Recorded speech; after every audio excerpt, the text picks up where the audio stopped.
صحابہ کہتے ہیں حضرت عمر فاروق رضی اللہ تعالیٰ عنہ کے پاس ایک خاتون روتی ہوئی آئی،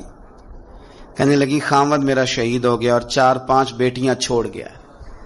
تو گھر میں تو بکری کا کھور بھی نہیں، کوئی چیز نہیں کھانے پینے کے لیے۔ فاروق اعظم رضی اللہ تعالیٰ عنہ نے کمیٹی نہیں بنائی، چیک نہیں دیا، وہ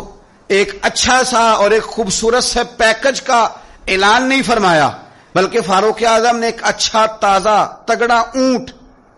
مال غنیمت کے اونٹوں میں سے لیا اور 2 بوریاں اپنے ہاتھوں سے اچھے راشن کی بھری،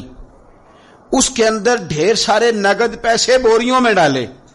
اور وہ دونوں بوریاں اونٹ کے اوپر اپنے ہاتھوں سے، بخاری پڑھ رہا ہوں، ان کی رسیاں باندھی،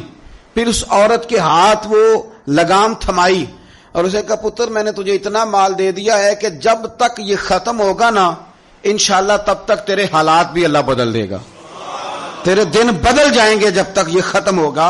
وہ خاتون جانے لگی تو آپ فرمانے لگے بیٹا اونٹ نہیں واپس بھیجنا، یہ بھی تیرا ہی ہے، دے دیا تجھے۔ اب چلے گئی وہ خاتون، تو صحابہ کہتے ہیں ہم نے پوچھا کہ جناب آپ تو بڑے کفایت شعار ہیں، آپ تو بڑی بانٹ کے چیزیں دیتے ہیں،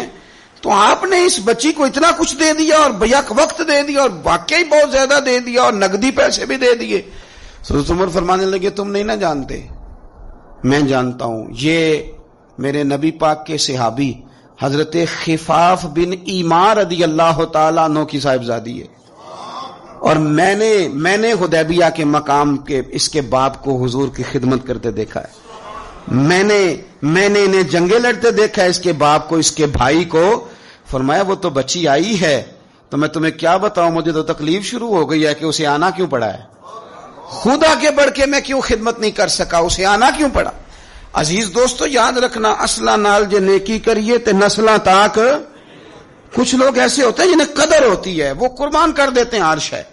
لیکن اصولوں پر کبھی سمجھوتا نہیں کرتے۔ حضرت سیدنا فاروق اعظم رضی اللہ تعالیٰ عنہ نے اتنا نوازا اس اور پھر اثار کر کے نوازتے تھے۔ ہمارا یہ مزاج بن گیا کہ جو شے بھی آئے پہلے میرے گھر آئے، اور لوگ کئی دفعہ گھر بچاتے بچاتے سارا کچھ ضائع کر بیٹھتے، ہر شے،